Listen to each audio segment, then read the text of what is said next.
Hello, everyone. This is Ashley McHugh from Insurance Newsnet, and I will be the administrator for today's webinar, how 3 advisors are writing over $10 million worth of life insurance and annuities every month on social media. Moderating the webinar is Paul Feldman, founder and publisher of Insurance Newsnet. He will be speaking with Al Casato, Matt Zappala, and Rory K. Douglas. Al Casato is president and owner of CKS Summit Group, founded in 1998. Al's focus and objective is to help ensure his clients are able to enjoy their lifestyle beyond the workplace and into their retirement years. He educates and enables them to come to understand for themselves the financial path they should follow. In 2020, he and his partner founded Virtual Apex Advisors with the mission of teaching advisors across the country how to successfully transition into becoming virtual advisors. Through his network, he is running campaigns on Facebook, spending over $90,000 a month on social advertising. Matt Zappala is the Chief Distribution Officer at PHP Agency Incorporated. Matt is a Marine Corps veteran and has been in the industry since 1999. Formerly the #1 producer out of 25,000 licensed agents buying leads and doing dinner seminars until he started agency building in 2011, began to systematize his sales process with over 170,000 subscribers on YouTube, more than 350,000 on Instagram, and 35,000 subscribers on Facebook.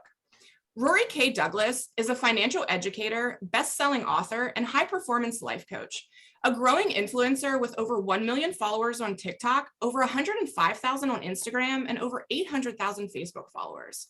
He is the founder of Aqua Financial Center in Woodland Hills, California, and with over 200 licensed agents under his organization, he is on a national campaign to spread financial literacy and was recently honored as 100 top global leaders in insurance and finance.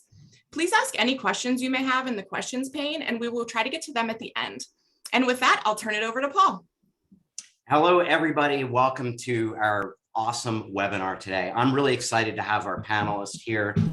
We are short Al right now. I've been texting him. I think he's going to be joining us shortly, hopefully. If not, it doesn't even matter because these two guys that I have on the call right now are legends on social media. They're crushing it every day. They're putting out great content, and we're going to really dig deep. I'm not going to get too much into basics. Like everybody knows you should be on social media by now. There's so much opportunity that's out there. There's still so much opportunity that's out there. And, you know, when you've got 70+% of your clients out on social media or prospects, you need to be out there. And so we're going to dig in deep. Before we start into the questions, I'm just going to ask each of these guys to tell us a little bit about their business, what types of products that they write, and a little bit about themselves, other than what we covered in the introduction. So we'll start off with Rory. Well, I'm Rory Douglas, and I have a passion to help people pursue their purpose in areas of financial education. And everything is really about financial literacy. And I help a lot of people in terms of retirement strategies, help families to understand how they can transfer wealth, tax-free strategies, things of that sort. So pretty much I'm just a financial guru. I love to just help people have a passion to push people toward their purpose. That's me, pretty much. That's my story. I'm sticking to it. And that passion really carries through on your videos. And Matt's also a passionate guy. Matt, tell us a little bit about your business and sure, very much so. You're selling. Yeah, 80% of our business mix, if we have a business mix, 80% of it is life insurance, and the other 20% is annuities and long-term care. I am a big advocate as well with Rory with financial literacy and education, because you can't buy something that you're unaware or uneducated about. And we're looking to really serve an overlooked and underserved multicultural community.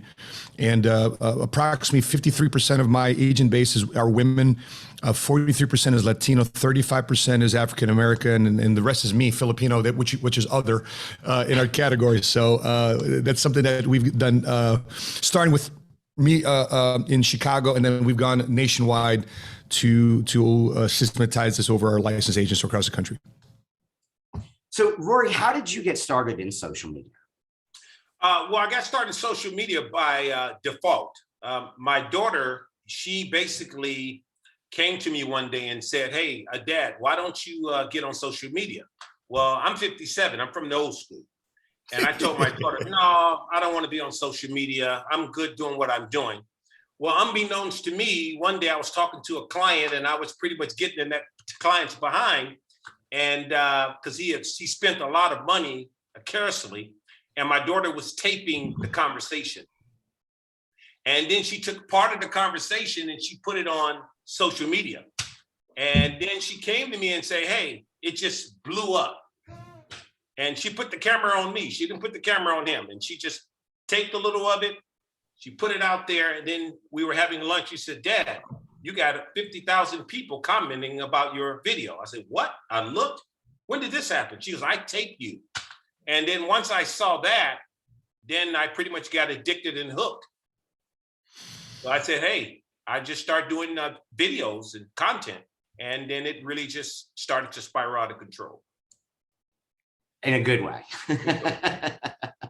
Matt, how about you? I qualified for a top producers trip in the Bahamas. And so this Carrie took us out to the Atlantis. And, it's no hidden secret that the majority of the insurance industry is a little bit older. Okay. And a bunch of guys took off to the golf course. I don't know how to golf. I mean, my best golf game is, 87th in Harlem in Chicago and miniature golf called Haunted Trails. But that's probably by the extent of my golf game. But I was sitting there poolside. I'm sitting there poolside. Next thing you know, a bunch of bikinis are jumping in the pool, right? They're jumping in the pool. I'm like, a bunch of dudes jumping in the pool, right? What's going on? They're doing cannonballs and they're posting things on Facebook. I'm like, what's this thing called Facebook? I kept hearing about it. I've got MySpace. Is that cool? And they kept posting it. Next thing I said, can I take a look at your laptop? And they posted, and next thing you know, a picture of them jumping in the pool. Got same thing with what Rory said. Got 20,000 views. I'm like, what are you guys talking? How many people are you connected? They instantly were connected. At that time, I thought was a large number. 1,000 people were connected with them on Facebook. And like, you just instantly communicating with approximately 1,000 people on social media. She goes, yeah, like that. Like, I'm used to the CRM. I'm used to an email blast or something like that, or making phone calls. But instantly using social media, you can connect with a lot of people that are connected with you, and the engagement causes a lot of interaction and causes a lot of people to do some fun or dumb stuff on social media. So out of curiosity, what's the most views you've had on any of your videos? Let's see, on any of my videos, we got one where I talked about how the Bible made me a millionaire, which rubbed a lot of people in the Christian faith wrong. I think that's right around 500,000. We just did a reaction video to Waka Flocka, who's a hip hop artist, and what he was talking about life insurance. He said, I put $2 to $3 million inside life insurance and take it out. So we did a reaction to that, and that got another 500,000 views. And so we just started seeing how celebrities and hip hop artists were talking about financial illiteracy, making bad mistakes with money. Kind of like, Paul, when you say, in Insurance Newsnet magazine, 10 biggest mistakes of these celebrities. We just packaged that information and we just created a video out of that using Insurance Newsnet as a source. Say, hey, this is where we're getting information. This is a problem we are solving, and you can be a problem solver. And that's how we recruit agents in our industry and empower our agents to go out and talk to clients. Say, hey, you don't want to be the knucklehead that's in this magazine making the wrong mistakes. You can learn from celebrities' mistakes too as well. Sorry, I'm messaging Al right now. He's having issues logging in. Ashley, maybe you could reach out to him. So when did you realize, Matt, that you were really onto something? Like, what was it that changed for you? Well, for me, for a long time, I didn't think I was onto something because nobody was watching my videos. This is 2 views, 10 views, 100 views. Put it this way. It took us 4 years on YouTube. It took us 4 years to get to 10,000, 15,000 subscribers. Now, YouTube's a little hard. It's a different beast. But it took us 4 years to get to 10,000, 14,000 subscribers on YouTube. But we kept putting out content. My social media teams are putting out content. I think today having a social media team is just as important as having staff at your office processing applications. But they kept putting out 2-3 pieces of content a week, 2-3 pieces of content a week, because we're looking to trigger the algorithm, saying, hey, YouTube, hey, Google AdSense, we're a channel that you want to advertise on because we're putting out some things that people are watching, even though we got 10 views, 50 views, 100 views. And then we started creating out content where we were relating what we were passionate about, in my ends being faith-based in entrepreneurship and dealing with money from a faith-based perspective. Doesn't mean that I walk on water, but just means I'm looking to approach things from a better value system. And that took off. And I realized when it took off, listen, the last 30 days, we got 27,000 subscribers to our YouTube channel. So in 1 month, we were able to get as many subscribers on YouTube as the beginning first 4 years. So a lot of people, sadly, will not think that they're onto something when you're actually onto something. If you listen to what the marketplace is telling you, the engagement, the comments, keep asking questions from your clients. Keep asking questions offline, just not just online. You start dialing it in. Well, it looks like Al joined us. Hello, Al. Welcome. Yes, you talk about, here we're talking about tech issues. Our whole system just went completely down here. We had a power outage and now we're finally back up. Well, good. We're glad to have you. And I'm going to go backwards a little bit, and then I'll jump back to Rory about the follow-up question. Al, tell us a little bit about your practice and what kind of product mix you sell.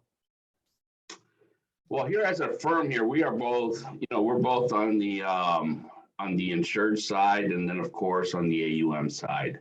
So, as a firm, we take care of both our clients on the, on the safe money side. And then of course we have the fiduciary side. So tell us, how did you get started in social media? Well, it was actually because of frustration. Back in 2016, what happened is that we were doing live events at our colleges in the local area, and we hit a stumbling block because we were sending out between 12 to 15,000 mailers a month to try to maintain the same level of attendance at our colleges, and it was just getting out of control. And I turned to social media. I actually turned to digital media to try to drive attendance to our live events. And that's what actually started our journey. So when we actually started our digital journey, it wasn't to be virtual at that time. It was actually to drive costs down and maintain our live world and keep that going on an ongoing basis. Awesome. So when did you start breakthrough with success in social media? Well, we had so many mess ups at the beginning because we tried pretty much everything under the world, because at that time the world wasn't ready for the virtual world yet. The pandemic slingshotted us into the future like 5 to 6 years. So prior to that, we were starting in the virtual world prior to anything happening. So everything for us was trial and error. But when it really started clicking for us was probably about 2 years prior to the pandemic.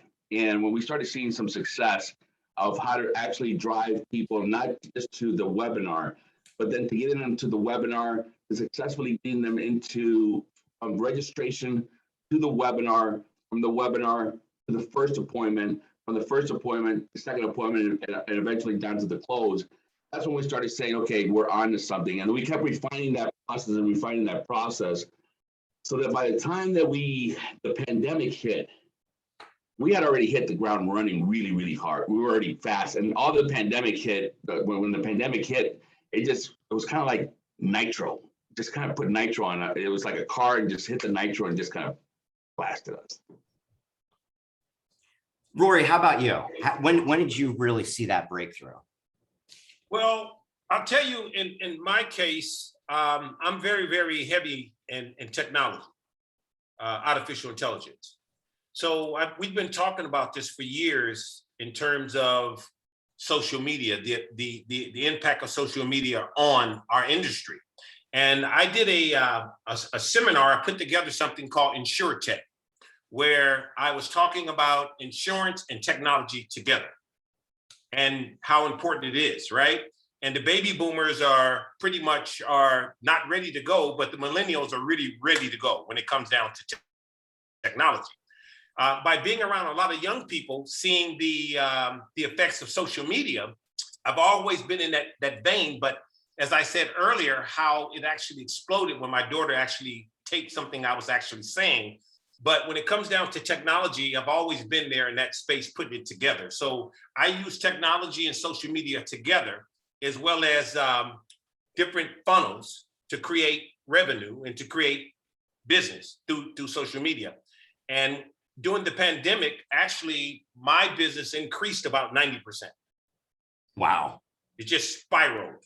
And the result of doing that, it pretty much booked out even all of my agents, which means it was so many leads coming in where I had to just give so many leads to my agents also too. So when you're getting 1,000 or 2,000 leads a day, people coming in, answering questionnaires saying this is what they want, X, Y, Z, it became like a spiral effect, like Al was saying. It just pretty much blew out of control. So right now, it's really all about just staying in that space in terms of technology, social media, and not only that, also too, there's a lot of sponsorship that's involved with it also too. It's just really exciting what's happening in terms of technology. What platforms do you find most successful? Well, And is there a difference between the audience in the different and how you speak to them? well, I'll tell you this here. I would say right now that TikTok is the number one, because when you start with TikTok, it's pretty much tripled down. Although YouTube is a little harder, but what I found is that from spiraling out of control with TikTok, it brought my Instagram numbers up, my Facebook numbers up, and my YouTube numbers up at the same time. And that was the main thing that I was pretty much swaying away from. I was doing like Matt was doing. I was leaning toward YouTube and those things and building them organically. But when I got on TikTok and I got the aha moment that it's not really so much about entertainment, but it's about putting content together that is entertaining, that also is informative at the same time. So it's a real great time. You know, we went from brick and mortar to click and order. So technology and social media is the future. But when it's all said and done, we still got to see each other face to face and build people. So, but I use it as a platform to expand my business because, you know, now I'm in so many different states building teams because of social media and technology. Matt, how about you? What platforms do you find most effective? For me, it's Instagram, because lots of times people are very visual, and elevating my Instagram actually helped elevate my YouTube. So it's funny how a lot of these ping pong effects, how people are communicating on social media, and the different platforms also require you to communicate differently too as well. And so YouTube is more long form marketing, but we chop the long form marketing. So we take one YouTube video, which may be a 20-minute video, a 10-minute video, a 40-minute video, to explain what it is that we're doing as we're educating people on life insurance, as we're educating people on index annuities, as we're educating people on gurus within inside the industry also too as well. But we also take those in 60-second blocks, 30-second blocks, that we take it from the big chunk of ice, and we just make ice cubes in TikTok or Instagram. And because it's very easy to interact on TikTok and Instagram, people can send you a DM on or a private message. You can't necessarily do that on YouTube unless you drop your website or your email address in a comment section. And unless you have a website ready to receive somebody's contact information, lots of times people have a boilerplate type of website. That's why I found a lot of success with just having a one-page website, nothing fancy about it, just for people to contact us. There's nothing to do with that one-page website outside our contact information, credibility pieces. And an example of that, if you guys are watching this, would be moneysmartguy.com. It's just a one-page website, nothing fancy about it, but it gives links to YouTube, Instagram, LinkedIn, all that other stuff. But to answer your question, I like Instagram because it also helps feed into other platforms. Al, you do most of your stuff on Facebook, and you have a reason for doing it on Facebook. We discussed this when I interviewed you last year. Yes, we do. And well, our reason is because our demographic. I mean, we deal in the ages of 55 and up, really. And if you look at what's coming down the pipeline between now and 2030, we got $38 trillion moving down from the boomers to Generation X. And it also includes what I call those hybrid baby boomers, which are ages like 58 to 62. And let me tell you, 91% of those people reside where? Facebook. 64% of them say that Facebook is their number one platform. They consume 6 hours of content per week. They follow their businesses. 41% of them follow their businesses 24/7. And their number one way of learning, 60% of them, video. So the best way for me to reach them. So, to me, I tell all the advisors that I run across is whether you want to be in the live world or whether you wanted to be in the virtual world, why in the world would you spend a penny in snail mail or in anything when you know that all these people that you want to talk to with all this money in motion, they're there. This is where they're at. This is where they interact. This is where we're at. And this is where we're reaching them, and we're reaching them at an incredible rate. And so this is why we focus on Facebook, simply because of our demographic. So it's to me, it's so exciting to listen to these other two gentlemen and how they're using those other platforms. But the beauty of what's happening today is that there's so many different platforms depending on where you want to go. It's just incredible what this has happened in the entire digital, the entire digital world. But for us, it's just been an amazing journey through the Facebook world. Now, it doesn't mean that we don't use LinkedIn. It doesn't mean that we don't use Google. It doesn't mean that we don't use Instagram. But those are just ancillary things to us when Facebook actually drives the train for us. So how do you come up with content?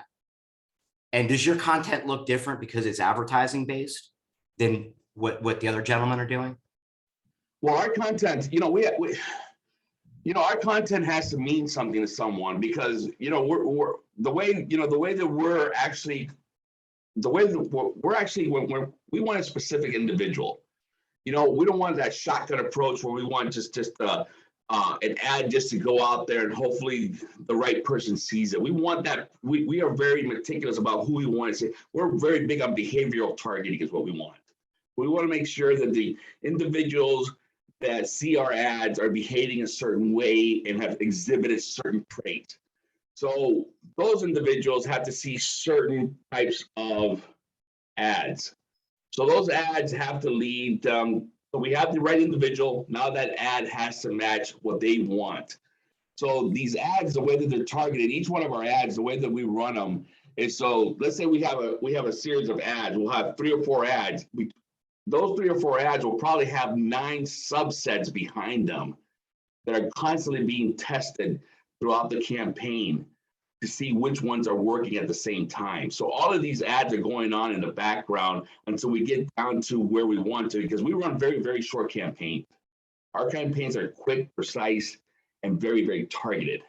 So it has a clear message to a clear subject, and it is educational in nature. We don't talk about,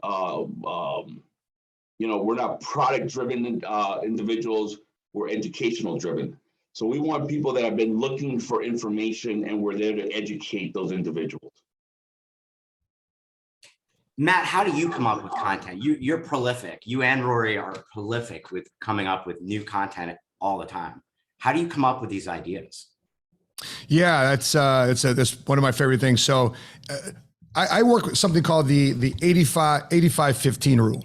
And this is what it means. 85% of your success or failure is due to the first 15% of your process.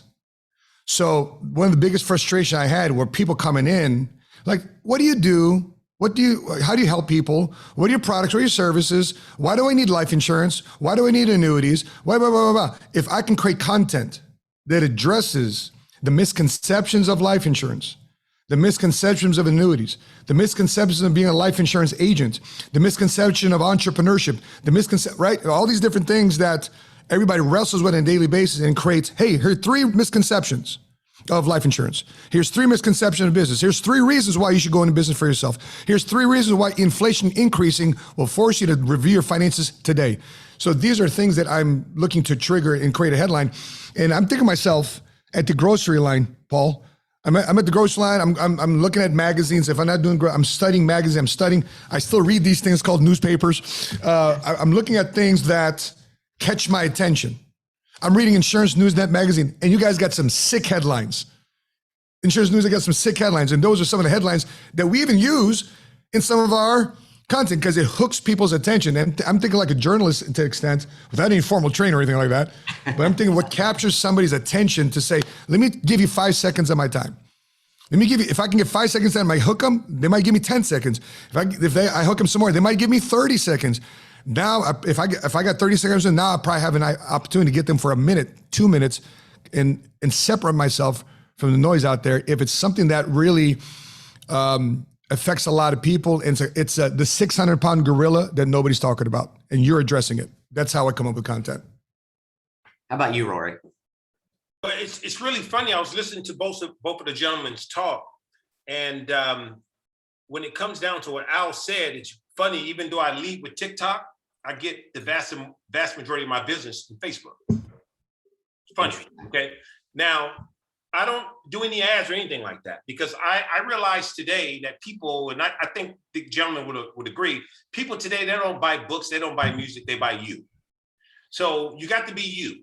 If you're you, that's what people buy into. And you can look into the camera, speak from your heart and be you, they bite into that, right? They buy into that. So that's what it's all about. For me, it's just being organic and just coming off the top of my head, addressing something that is a no-brainer. We know right now the average American is 1 to 2 paychecks away from being homeless and 1 out of 3 in debt. So right now, what is this generation going to pass to the next generation?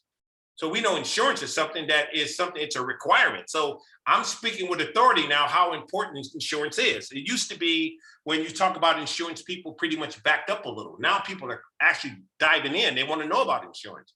They want to know how it works, the whole 9 yards. So coming from an educational standpoint, educating people, because the old industry, people wasn't really getting educated. So now we're educating people. So that's what they're excited about, the education. So I always tell people when value is made clearly, decisions are made easily. So it's really about just showing value and being value and just put it out there and people are connecting. That's what, just being organic. That's what I do. So when you're creating your content, do you come in with a script or it just comes right off the top of your head like you're talking to a prospect? Well, I have two people are part of my staff that does the media, right? And they are always around and they just catch moments. They catch moments. I may be eating dinner or I may be somewhere else. They catch moments. It's pretty much like a job, like Matt was saying. I have those individuals in place to just follow me, talk around me and just film whatever I say. And then we go back later and, pretty much put things together and put it out there in real time. What does your team look like? Well, a gentleman and a young lady, that's my technical team. One edit, the other one actually films. They just follow me. Matt, you have some really polished videos. You got a big team, don't you, doing your social media? I have a whopping 1 full-time and 2 part-time. That's trying to get full-time. That's about, and they're between 20. I recruited the first one at 19 years old. He's going there in Chicago to Columbia College. And he reached out to me and says, Matt, I think I need to hang around with a guy like you. I said, why? Because I just want to be around business people and I want to shoot film one day. And he was going to Columbia College to be a film, be a film person, to create movies. And so he comes out and the pandemic hits and said, what can you do? I just bought my kid a little, those little Lamborghini toys the kids drive around in electric cars. But I told everybody on social media, man, she just came in. Right? And I posted a picture of the Lamborghini logo with the green paint. And people, oh my gosh, I can't believe you bought a Lamborghini in the middle of the pandemic. People are freaking out. And then I said, I want you to do a video of my kid, my 2-year-old in this Lamborghini toy. And I want you to, get everybody to, see the joke behind it. I'm not gonna be stupid with money. So anyway, make a long story short, he puts a video together and I said, brother, you got a job. And it was one of the most watched videos I had on social media.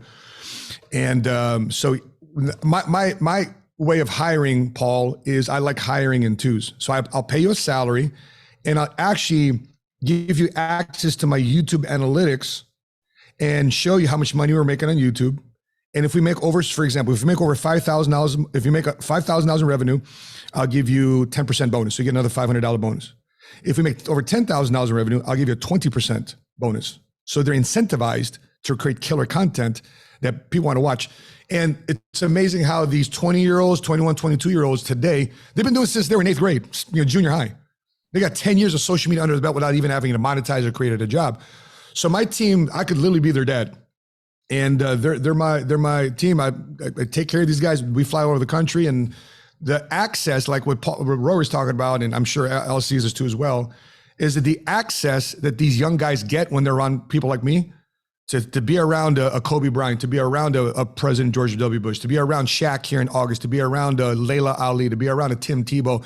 They just want to be part of a team because they get access, and they're showing all their friends, yo, dog, I'm hanging out with Kevin Hart. Right? These are fun things for our social media team to do, even though you don't pay them a lot of money. So those guys, and then I incentivize them. So they have to be incentivized to want to do it. And I want them to be not an entrepreneur. I'm looking for them to be an intrapreneur, meaning I put up on the money for the gear, I put up money for travel, I put up all, so in other words, you're learning on my dime, but I want you to have ownership and take ownership. Like I take ownership as an entrepreneur, I want you to take an ownership as an intrapreneur to get ownership of your position. Be a good citizen here, and you have an income for the rest of your life if you decide to work with me. Awesome. How about you, Al? What does your team look like? Well, we have a full digital team. We have content writers, we have our website designers, we have our ads people. So we have a full digital team behind us, and then of course we have here at the office, and I have my regular staff that supports my advisory. So on both sides of the equation, because, we're dual, I still run my regular advisory, but then of course we run the virtual advisor platform that supports all the advisors across the country that use us for the virtual advisor platform. So the both firms combined together is what we have as a backup to everything that we put out there today. Do you have a system that you're using to post, track, and manage your content on the different platforms? Yeah, ours is all done through our own dashboards. One of the things that Aaron, my partner, created was an internal dashboard. So it can get crazy when you got things going through so many different systems, and you got to pull data from here and here and here and here, and you're trying to read it all. So one of the cool things that we have, not just for ourselves, but for all the guys that are all the advisors that are in our platform, is that we created a what we call a dashboard that it takes data from all the systems that are being used, and it analyzes and creates all the metrics. All the analytics are all in one dashboard. But we can see everything from SEO, we can see from every campaign, we can see everything all in one snapshot. So we want to see everything from the clicks, the hits, anything that's going on in any campaign, what you're doing, how it's returning, down to the penny. Yeah, because see, the key to marketing, especially in our business, we don't ever audit. It's so weird, us as advisors, we never audit anything when it comes to our marketing dollars. We're the best check writers in the world. We just write checks and we hope that we get a return. We have this dealer junkie mentality with our marketers and everything else. And they got this stuff, we got the money. They got this stuff, we got the money. But we never audit anything. And this is what keeps us going back, because we don't own our data. So the name of the game today, what I tell our advisors, is he who owns data wins. How you really create true marketing is by understanding and knowing and analyzing your data. So to be able to have, so what we did is we said, instead of having all of these different places to go to, we just created our own system where we can see it all in one window. And so we meet with each one of these advisors on a bi-weekly basis. We say, okay, this is what's happening in each one of the areas that we're using. Regardless of what platform we're using, we'll be able to see it in this window. Rory, how do you manage and track your success? Yeah, when I was telling you guys earlier, on the technical side, I was talking to you guys on the visual side and my team that actually does that. But I actually pay a couple of people who actually run the analytics. It's real important. In other words, all of the analytics off of TikTok, Instagram, Facebook, we draw all of that into our funnel. And right now, it's just massively growing our list. So we have all of these contacts. So we're actually building off of the analytics. And that's how I see our business really spiraling and growing, because we can shoot out a text message now to thousands of people, you see. So using these platforms are good, but I think something that's equally important actually drawing from the analytics and using those Yes. to actually enhance your brand. Yeah, by the way, that's a great point, because 3 weeks ago, Instagram just shut me down for 2 weeks for no apparent reason. And so if you're depending on a platform to get you leads and drive your leads, and you didn't get them offline by grabbing their email or phone number, you're just dependent now on Meta or Facebook for your business. So I think that's a very good point, because what happens, we did an interview last year interviewing an Afghanistan interpreter after this whole thing in Afghanistan went down, and I served overseas in combat tours, and I just felt for the people over there in Afghanistan. And that video actually crunched my YouTube reach, because YouTube didn't want that type of content out there. So that affected my YouTube. For last 8 months, 9 months, my YouTube reach has been very minimal, and I had 100,000 followers and subs. But the last 10 months, after 10 months, for some reason, it started cracking open again. But you got to be careful the content you put out there if you're not getting them from online to offline. Yeah, he's right. And then I'll tell you something too, piggyback off what Matt said. When it comes down to like getting my own content, getting my own analytics, that's so important, because when we really think about it, and we're not really talking about this, like NFTs, blockchains, and utilities, right now, that's where it's at, creating your own metaverse with your own reality in terms of the insurance industry. So I'm pretty much leaning toward creating my own metaverse, which means my own leads, my own infrastructure, my own control. So therefore I can reach the audience and not rely just on one platform. If they go down, then everything goes down. No, pretty much building that platform for myself and my team. Right, but it can only happen if you own your own data. You can't keep giving it up. You can't be giving it up to these guys and say they give you these package deals and say, hey, give me for X amount of dollars, or try to put people in your seats, or try to put people in your whatever. You have to own the data. If you don't own it, then it's somebody else's. They're the ones that are there. You're building those massive lists, and you're building all this stuff. And this is something that I'm so intimate with these advisors today, is that you got to own this stuff. Once you own it, man, it's just exponential. The things that happen, and the unique and incredible things that you can start doing, it's whatever your mind can think of, it just becomes crazy. But you have to own the data.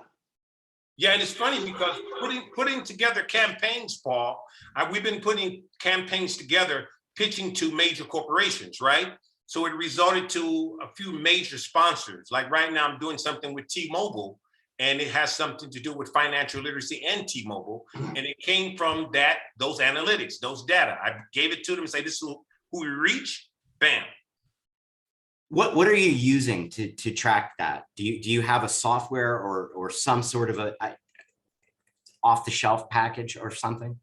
Well, we have a secret sauce, and I think if we sit down face to face, I can give you all the details, but it'll be a little complicated to just lay it out right now. I think the basic, it's just the fundamental 101. Because Rory looks like he's really involved. That's freaking awesome. But if you just look at the YouTube analytics of YouTube, the Instagram analytics of YouTube, you have a business page on Facebook. It'll show you what you need to know in terms of open rate, how many people are watching the past 15 seconds, the demographic that you're reaching. Are you reaching inside the United States, outside the United States, male, female, age demographics? All those analytics are in basic business pages of the platforms. Because remember, what's in it for social media? Why we're creating content, what's in it for social media? Is it to promote us? No, it's for them to promote us, for them to sell advertising. So if you have content out there that everybody wants to see, or everybody's getting value, or it's being shared or engaged upon, they're like, yo, we can sell some advertising on this profile. And so you just keep in mind what's in it for them. And that's why a lot of this censored content is out there, because they can't sell advertising on what they consider radical creators. Mm-hmm. And that's why I believe that it's really important, like, once again, that you be you, that people are pretty much buying into what you're telling them. And that's how you can pretty much get that audience, get the information, whether it's phone numbers and contact, and you pretty much have that in your background. How often do you change your posts? Oh, it's continual. Is it all the time? You're constantly tweaking them, adding new stuff, or you kind of see what works and just it's keep continual, running? and it's endless testing. The worst thing you can never think of is that it worked today, because in about 3 or 4 hours it probably doesn't. And one of the things, especially when you're in the ads, where we're a little bit different than Rory and Matt, because we are relying on ads. They got to constantly be changing the style, the facing, the fonts, everything.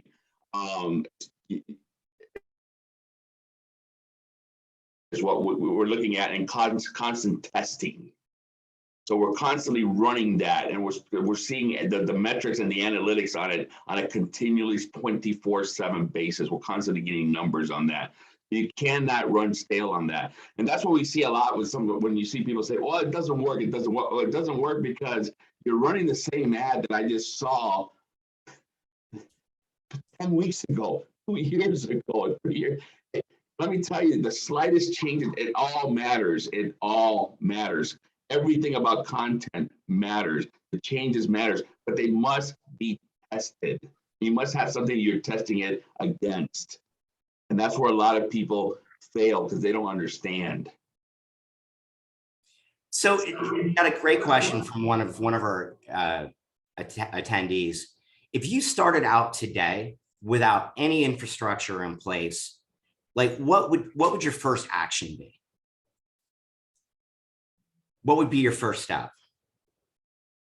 My first step would definitely be social media, because with social media, you have the opportunity to pretty much affect a whole massive audience, right? So if you do it right, it can really spiral out of control. If you do it halfway right, you still got something. And if you flunk, you can do it over again.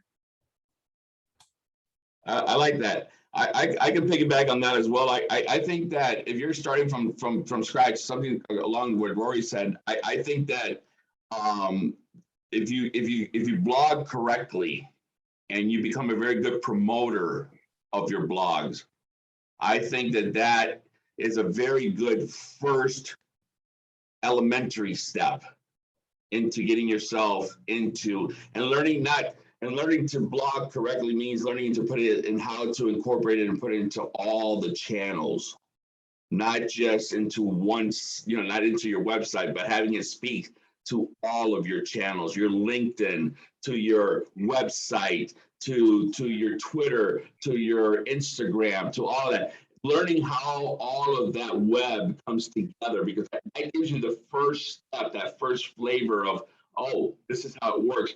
But a lot of guys I see out there, when I say guys again, women and men, they write a blog. They think that oh, I can just write a blog. No, it's how it's promoted, how it's placed, where it's placed, how it goes across the platforms, and how it's all brought together. I think that's a first. I would consider that a great first elementary step for somebody who's never really done much in the digital space. Matt, how about you? What would you do if you're brand new to the social media world? What do you do to start? So the first thing is really addressing your mindset as it relates to social media and starting there, because oftentimes people think that, oh man, I did one video or one post or two posts and nobody's watching it, nobody's reading it, no response, no engagement. Let me just give this up. So the mindset is, think about this. There's two types of marketing, in my opinion. There's short tail marketing and there's long tail marketing. Short tail marketing is networking, shaking hands. Short tail marketing is phone calls. Short tail marketing is, getting referrals. But once you stop asking for referrals, once you stop making phone calls, once you stop shaking hands, that activity and the results of it will stop. However, long tail marketing is you may not get immediate benefits today. You might not get, it's not like leads, you make phone calls today, or doing dinner sermons, you make phone calls today, or you show up today and do the seminar and get leads after the seminar. Long tail is like, what am I doing after I'm physically putting in energy? Because the video that you do today may not get you benefits today, but it might get you more reach or interested parties, prospects 3 months from now, or 6 months from now, or a year from now. And all that stuff starts to compound and accumulate. And so when you're looking at that mindset as it relates to social media, just don't look at it as a one-off effort. Look at it from I need to compound my efforts until this thing takes off like a hockey stick. The second part is listen, I believe that there's nothing new created under the sun. The difference is how you tell the story. The difference is how you share what's unique and different about you. And I'm already accepted this fact. There's certain people that just don't like me. I get it. They don't like Filipinos. They don't like the way I look. They don't like my wannabe goatee beard because I can never grow one. They don't like, they don't like the color green. Okay, cool, no problem. Maybe they're jealous of you, Matt. Maybe you good. Whatever the case may be, right? So they'll probably never talk to me. They'll probably troll me for the rest of my life. It's okay. But there's also a demographic that says, hey, I like this guy. This guy speaks like me. He looks like me, talks like me, blah, blah, blah. And then just as much as you repel people, you're also going to magnetize and attract the right people. And that's why in my recruiting process, I want to recruit a diverse field force, because what's not good for you might be good for me. What's not good for me might be good for you.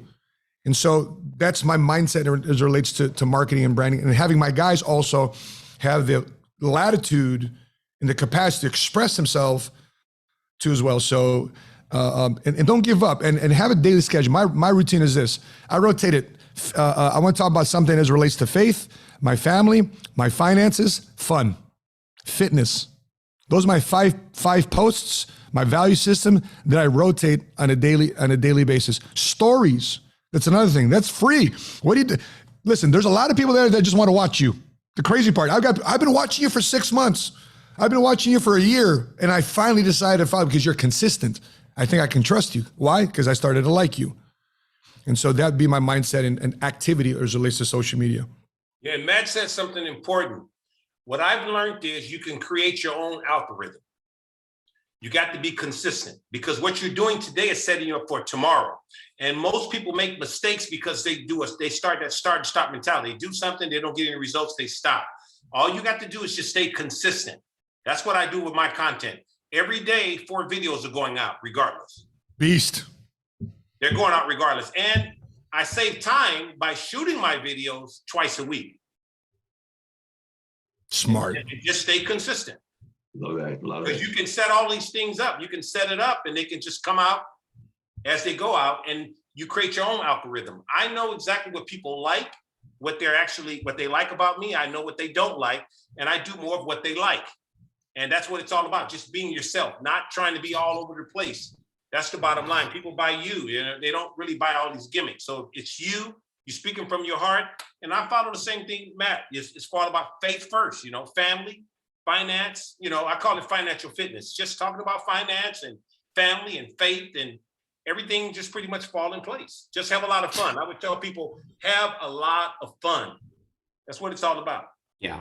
I think a lot of advisors just don't have fun, or, they're putting out these videos. It's boring. So I think you're in the best industry in the world, man. You got the best career ever. Come on, baby. It's just the beginning, Matt. It's just the beginning. Yeah, and we literally have just a plethora of content as this industry of the things that we do. I mean, you have questions from clients, that's content. You speak to a client, Rory, you were getting filmed speaking to one of your clients, just you, but we're creating content all the time. And it's taking these pieces that we're creating, or you don't even know you're creating, transcribe what you're saying to clients, record what you said to a client, and put it out there on social media. And every piece of content, you could spin it 6 different ways. And I think that's really important for people to be thinking about, okay, well, what else can I do with this? Yeah, bringing relevancy right now is so important, because, everybody hears all this stuff through the media, and it's just shotgun. What's the beautiful thing about what we can do is interpret that and what it means to you. Great point. Yeah, great point. And that's where you become so different. Yeah. We are huge. We bomb the heck out of our clients. We bring relevant video and content like crazy to our clients. If you're not doing that, I don't know, you're missing the boat, because in today's environment, especially what's happening in this world today, people need to understand, how does all of this relate to me? How does this, and that's what we are here for. And the people that can do that the best are the people that are going to win. Al, I just got a really good question here. How do you deal with compliance? Because compliance is something we all have to deal with. And this isn't something that we can just type an answer to this guy. But compliance is a huge complexity. How do you deal with that? Well, it depends on what content you're asking me. I mean, as far as compliance is concerned with our platform, the one cool thing that I can say to date is that we've pretty much been through every compliance department across the country, and we have had really no issues with any compliance department to date. I pretty much write almost all the content that's inside of all of our libraries, and to date, we have not had any single issues other than make sure you put this disclosure in there, make sure you put that disclosure in there. Because what we do is we package everything for our advisors. It goes into the advisory, it goes right into it gets sent over into their compliance department. We've been seeing 24-hour turnaround times on everything. As long as, we just want to make sure that whatever that compliance department wants and needs, that we provide them and provide it to them on a timely basis. We make sure that it's all about disclosure. It's all about making sure that in today's environment, I tell advisors, there's no need to be in the gray. There really isn't. There's so much that you can say and do and still be very, very compliant, And so at the end of the day, when it comes to somebody like us and our platform, what we do, we're just upfront with it. So we make sure that we go through all the compliance departments, everything that's going through there. So again, that's just a broad stroke because there's so much to it. So it depends on what exactly they're talking about with compliance, but in a broad stroke nature, as far as our platform is concerned, it's pretty simple to get it through whatever compliance department they're going through right now. Rory, how about you? Well, I'll tell you, when it comes down to compliance, my story is a little different because I'm a motivational speaker and I write books. So I already have that platform. So I make sure that whatever I'm doing when it comes down to my books and my motivation and what I'm doing as far as life coaching, that's a whole separate entity. So when it comes down to what I do on my platform, I just basically make sure that I follow within the compliance rules and don't cross those barriers. But really, when you're talking about finance 101, just simple, basic things, you don't really have any problems. Only the problems happen when you start saying things that are really far-fetched.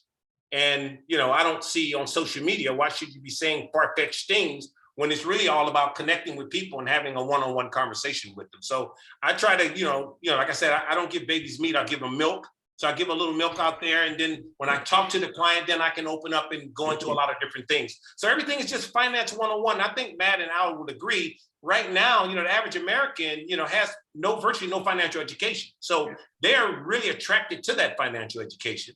But it's different when you're dealing on another level with the high-end clients. It's a whole nother story.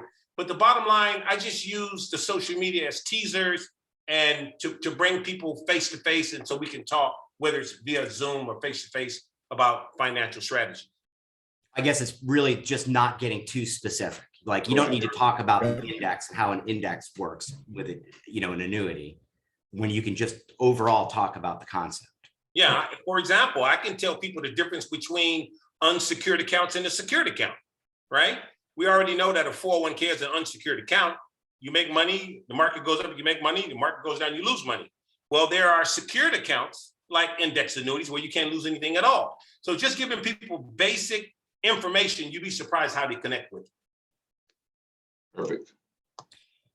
Matt, do you find a better time of the day to post or of the week to post, or is it just doing it? So in the analytics of the different platforms, it actually shows you when your audience is the most active. So sometimes it's first thing in the morning, sometimes it's 6 o'clock at night. We found a lot of success releasing our videos during prime time, 6:30 p.m. when people are leaving home or on the train or driving home from work. They're just listening to our content on a drive home or something like that. So pay attention to the social media analytics of the platform that you're using. It'll mostly tell, and as you grow, as you evolve, that may change. Before is 11 o'clock, 12 o'clock. And then as of late, we found that it's 6 p.m., 7 p.m. at night that people are following our YouTube content. And Instagram is also different. Sometimes it's 2 to 4 o'clock on the Instagram. YouTube is 6 to 7. So those are the times that we post an hour or two before it starts ramping up. Al, how about you? Would you say the same? Yeah, but the key word there again, listen to what Matt said, the analytics. Yeah. We let the analytics make pretty much all the decisions. The analytics will tell you exactly what to do. But that's what's missing with so many of these guys. They don't own any of that. They don't understand the analytics. They don't even pay attention to it. They just blow money. They just write. They're in these package deals. You kind of owned all this stuff, guys. The analytics, I do the same thing, Matt. It's all the analytics will tell us when's the best time to do this, when this worked, when did this one work, when this.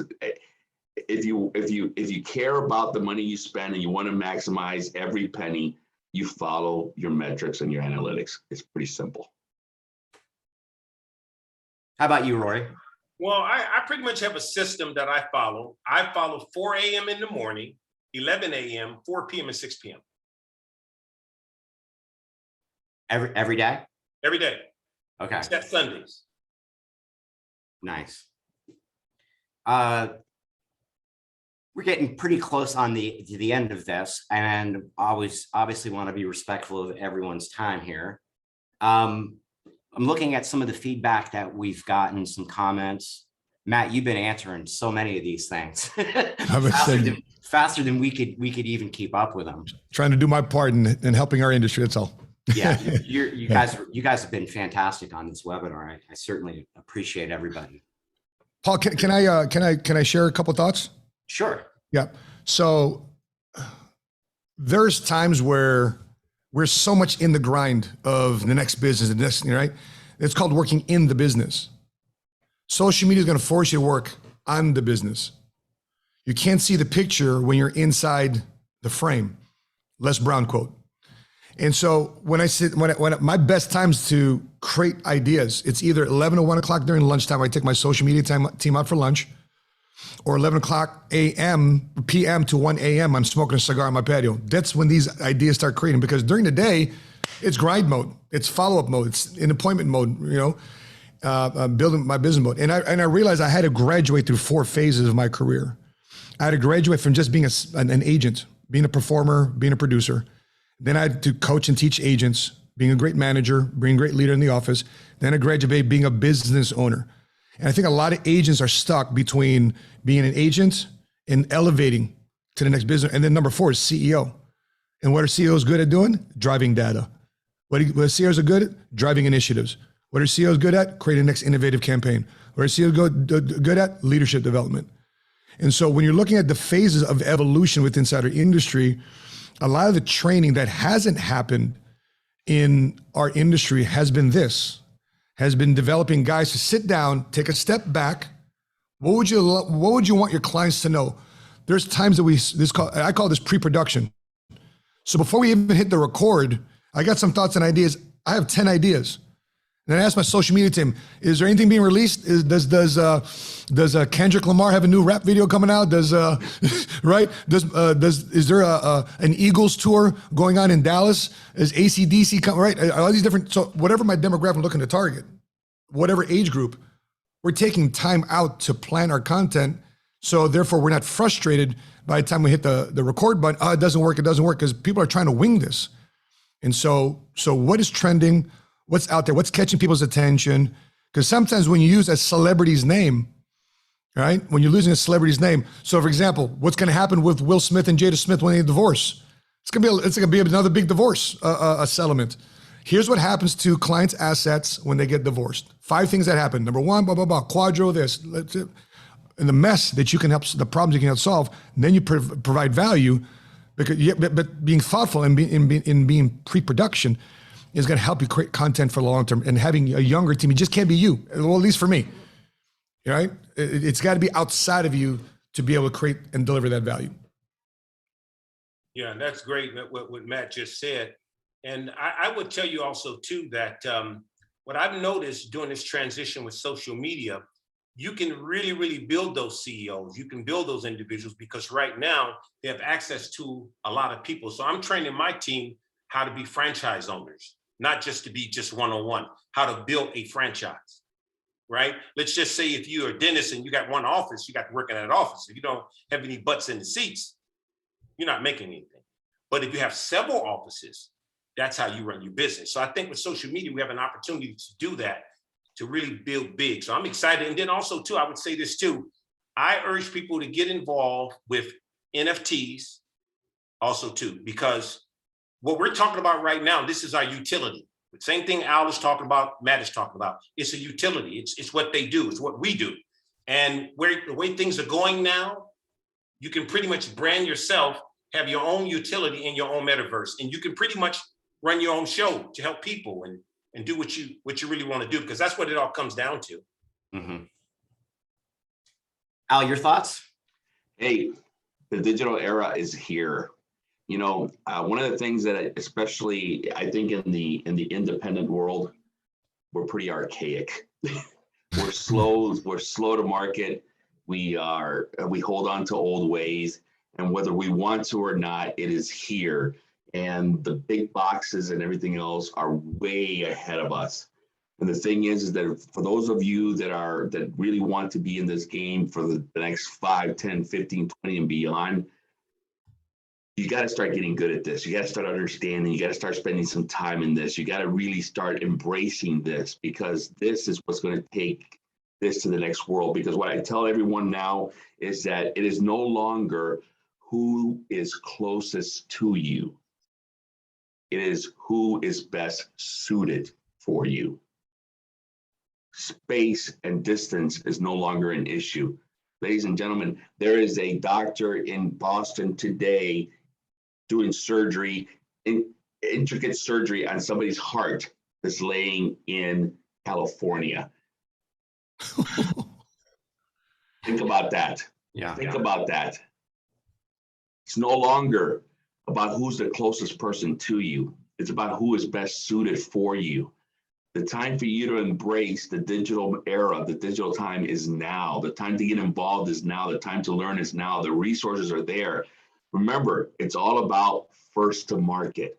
It's all about what the Rorys of the world do, the Matts of the world do. That's what you want to be. You want to get in there. You want to learn. You want to create a parallel universe of what's going on right now in the live world of what you're doing, because the opportunities right now, ladies and gentlemen, are endless. So I just want to leave you guys with that.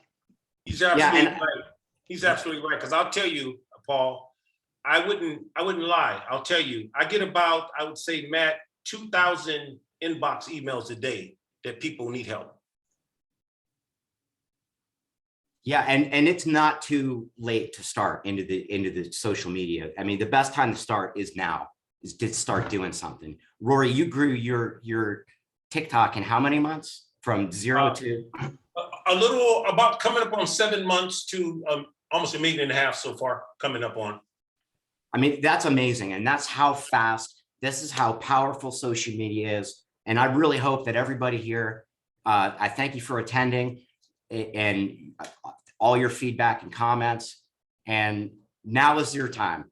We gave you a lot of good tips on this call. And if you want to reach out to any of these guys, feel free to do so. Or me, I'm here. So thank you, everybody, for attending today. Thank you, Paul. Thank you, guys. Thank you, guys. Hey, Paul, appreciate you guys. Thank you. Thank you.